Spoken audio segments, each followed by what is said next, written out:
বাবা শব্দটা খুব ছোট একটা শব্দ, কিন্তু যার বাবা নাই সে বোঝে বাবাবিহীন চলাটা কতটা কষ্টের। বাবা যখন ছিল তখন বুঝতে পারিনি বাবা শব্দটা আসলে কতটা মধুর। কখনো আপন মনে বাবাকে ডাকা হয় নাই, বাবা আমি তোমাকে ভালোবাসি। আজ বাবা আমার মাঝে নাই, যাদেরই বাবা নাই সবাই উপলব্ধি করতে পারে যে বাবা শব্দটা কতটা মায়াময়, কতটা স্মৃতিময়। আজকে বাবা থাকলে হয়তোবা এতটা টেনশন, এতটা ডিপ্রেশনে থাকতাম না।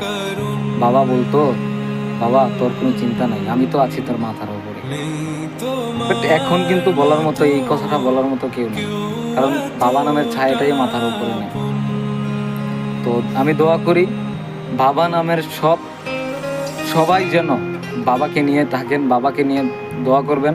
আর সব সময় দোয়া করি যে যাদের বাবা মা বেঁচে আছেন তারা সবাই বাবাকে নিয়ে একটু সিরিয়াস থাকবেন, কারণ বাবা শব্দটা যখন আপনার জীবন থেকে চলে যাবে তখন আর সেই বাবাকে খুঁজে পাবেন না, চোখের জল ফেলেও খুঁজে পাবেন না। এখন আমরা বুঝি যে বাবা আসলে কি ছিলেন।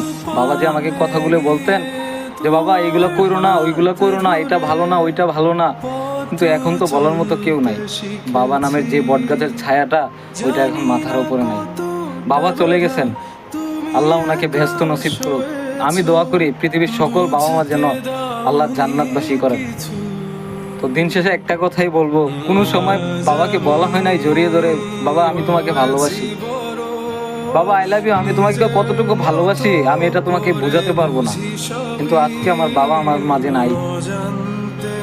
এখন আমি কষ্টগুলো উপলব্ধি করতে পারি যে আমার বাবা থাকাকালীন সময়ে আমি বাবাকে বুঝতে পারি নাই, বাবাকে বলতে পারি নাই বাবা তোমাকে ভালোবাসি।